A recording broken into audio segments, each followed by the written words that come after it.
ഇപ്പോൾ രാജ്മോഹൻ ഉണ്ണിത്താൻ MP മാധ്യമങ്ങളോട് സംസാരിക്കും. വിട്ടതോടുകൂടി വിജയിച്ചു.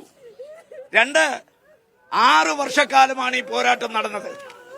മറ്റെല്ലാ കേസിൽ നിന്നും വിഭിന്നമായി വ്യത്യസ്തമായി ഈ കേസിൽ CBI പ്രതി ചേർക്കപ്പെട്ട ഒറ്റ പ്രതിക്കും ഇന്ന് വരെ ജാമ്യം കിട്ടിയിട്ടില്ല, പരോള് കിട്ടിയിട്ടില്ല. ഒരേ ഒരാളിനാണ് പരോള് കിട്ടിയത്. ഈ കേസിന്റെ ഗൗരവം അതിൽ നിന്ന് തന്നെ മനസ്സിലാക്കാം. എല്ലാ കൊലപാതക കേസിലും ആളുകൾക്ക് ജാമ്യം കിട്ടാറുണ്ട്, പരോൾ അനുവദിക്കാറുണ്ട്. പക്ഷെ കല്യോട്ട കേസിൽ ഒരൊറ്റ പ്രതിക്ക് മാത്രമാണ് പരോൾ കൊടുത്തത്. അതൊരു പ്രത്യേക സാഹചര്യത്തിൽ എല്ലാവരും അകത്തായിരുന്നു.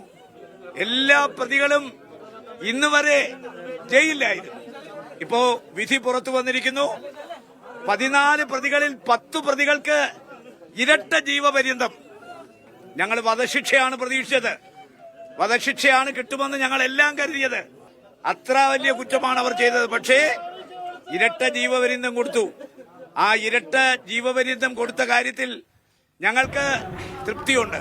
പരിപൂർണമായി തൃപ്തിയുണ്ടോ എന്ന് ചോദിച്ചാൽ വധശിക്ഷ പ്രതീക്ഷ ആളുകൾക്ക് ഇരട്ട ജീവപര്യന്തം കിട്ടിയാൽ, പക്ഷേ ഇരട്ട ജീവപര്യന്തത്തിൽ ഞങ്ങൾ സംതൃപ്തരാണ്. പൂർണ്ണ തൃപ്തിയില്ല എങ്കിൽ പോലും സംതൃപ്തരാണ്.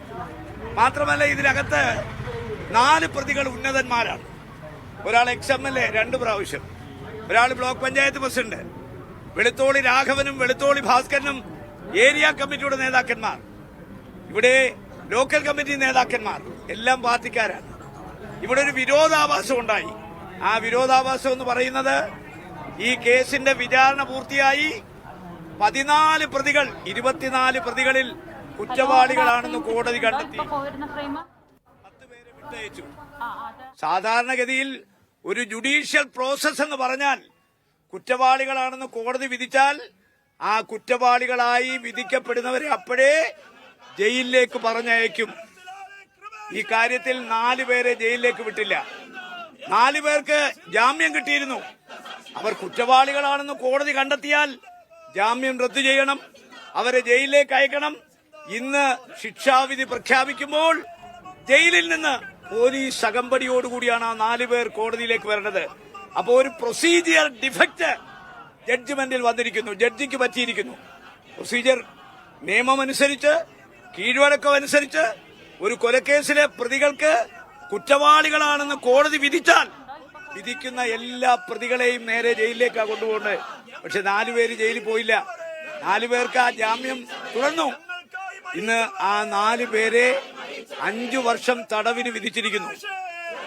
ഇവിടെ നമ്മൾ മനസ്സിലാക്കേണ്ട കാര്യം, ഭാരതീയ ന്യായ സംഹിത അനുസരിച്ചിട്ടല്ല ഈ കേസ് രജിസ്റ്റർ ചെയ്ത്. അന്ന് ഭാരതീയ ന്യായ സംഹിത നിലവിൽ വന്നിട്ടില്ല. ഇതിനകത്ത് വന്നിരിക്കുന്ന IPC ഇന്ത്യൻ പീനൽ കോഡ് 302, പിന്നെ വന്നിരിക്കുന്ന IPC 120B, പിന്നെ വന്നിരിക്കുന്ന IPC 225. അപ്പോ ഇപ്പോ വധശിക്ഷ കിട്ടാവുന്ന കേസ്, ഇപ്പൊ ഇരട്ട ജീവപര്യന്തം കിട്ടിയ കേസ്, ആ കേസിലെ പ്രതികളെ വധശിക്ഷയ്ക്ക് വിധിക്കപ്പെടാവുന്ന കുറ്റം, ജീവപര്യന്തം തടവ് കിട്ടാവുന്ന കുറ്റം, ആ കുറ്റം ചെയ്ത പ്രതികളെ